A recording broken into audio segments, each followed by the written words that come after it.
નમસ્કાર મિત્રો, વોટ ગુજરાતી સમાચાર ટીવી યુટ્યુબ ચેનલમાં આપનું હાર્દિક સ્વાગત છે મિત્રો। દેશ અને દુનિયાભરના તમામ તાજા સમાચાર સૌથી પહેલા જોવા માટે અત્યારે જ સબસ્ક્રાઇબ કરી લેજો મિત્રો। અત્યારે હાલના સૌથી મોટા સમાચાર સામે આવી રહ્યા છે, જે આપણે જણાવી દઈએ કે અત્યારે હાલમાં ખૂબ જ મોટા સમાચાર સામે આવી રહ્યા છે। તો મિત્રો વાત કરીએ તો અત્યારે હાલમાં વડોદરાની વિશ્વામિત્રી નદી ફરી વચ્ચે જળસ્તર।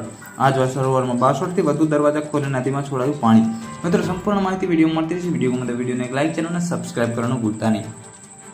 તો મળતી માહિતી મુજબ આપણે જણાવી દઈએ કે ઉપરવાસમાં પડેલા વરસાદ અને વડોદરામાં થયેલા ધોધમાર વરસાદને કારણે આજવા સરોવરની જળસપાટી વધી હતી મિત્રો, જેના કારણે આજવામાંથી વિશ્વામિત્રી નદીમાં પાણી છોડતા પૂર જેવી સ્થિતિ ઊભી થઈ હતી। વધુ માહિતી મુજબ આપણે જણાવી દઈએ કે પરંતુ નદીના જળસ્તરમાં ઘટાડો થતા વડોદરાવાસીઓએ રાહત અનુભવી હતી મિત્રો। વચ્ચે ફરી એકવાર આજવા 62 દરવાજા ખોલીને નદીમાં પાણી છોડવામાં આવ્યું છે।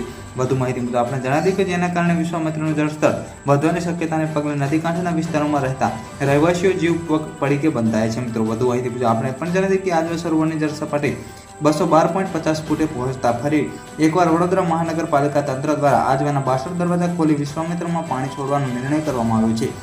વધુ માહિતી મુજબ આપણે એ પણ જણાવી દઈએ કે સરોવરમાંથી નદીના 4200 ક્યુસેક પાણી છોડવામાં આવી રહ્યું છે મિત્રો। હાલ વિશ્વામિત્રી જળ સપાટી 16 ફૂટે છે, ત્યારે હવે ફરી પાણી છોડવામાં આવતા વિશ્વામિત્રીની જળ સપાટી ફરીથી વધી શકે તેવી શક્યતા છે મિત્રો। વધુ માહિતી મુજબ આપણે પણ જણાવી દઈએ કે ફરી એક તરફ વિશ્વામિત્રીનું પાણી છોડતા અને હવામાન વિભાગ દ્વારા વરસાદની આગાહી કરવામાં આવતા વડોદરાવાસીઓનો જીવ વધર થઈ ગયો છે મિત્રો। વાત કરીએ તો થોડા દિવસો પહેલા ભારે વરસાદને પગલે આજવા સરોવરની વિશ્વામિત્રીમાં પાણી છોડવામાં આવ્યું હતું મિત્રો, જેના કારણે નદીની જળસ્તરમાં વધારો થયો હતો અને નદીમાં ભયજનક સપાટીએ પહોંચી હતી મિત્રો। વાત કરીએ તો નદીના વહેણ કાંઠે વિસ્તારમાં ફરી વળ્યા હતા મિત્રો, અને હજી પણ કેટલાક વિસ્તારોમાં પૂરના પાણી અસર્યા નથી મિત્રો। વાત કરીએ તો મહત્વનું એ છે કે આજવા સરોવરની જ્યારે પાણી છોડવામાં આવે છે ત્યારે તેના પાણી વિશ્વામિત્રી નદી સુધી 4 કલાકે પહોંચે છે, જેથી નદીની જળ સપાટી 28 સુધી પહોંચવાની સંભાવના છે મિત્રો। વાત કરીએ તો જ્યારે નદીની 26 ફૂટ ભયજનક સપાટી છે મિત્રો, એટલે કે ફરીથી નીચાણવાળા વિસ્તારોમાં પાણી ભરાશે તેવી સંભાવના છે મિત્રો। પલપલની માહિતી વિડીયો મળતી રહેશે। વિડીયો ગમે તો વિડીયોને એક લાઇક, ચેનલને સબસ્ક્રાઇબ કરવાનું ભૂલતા નહીં।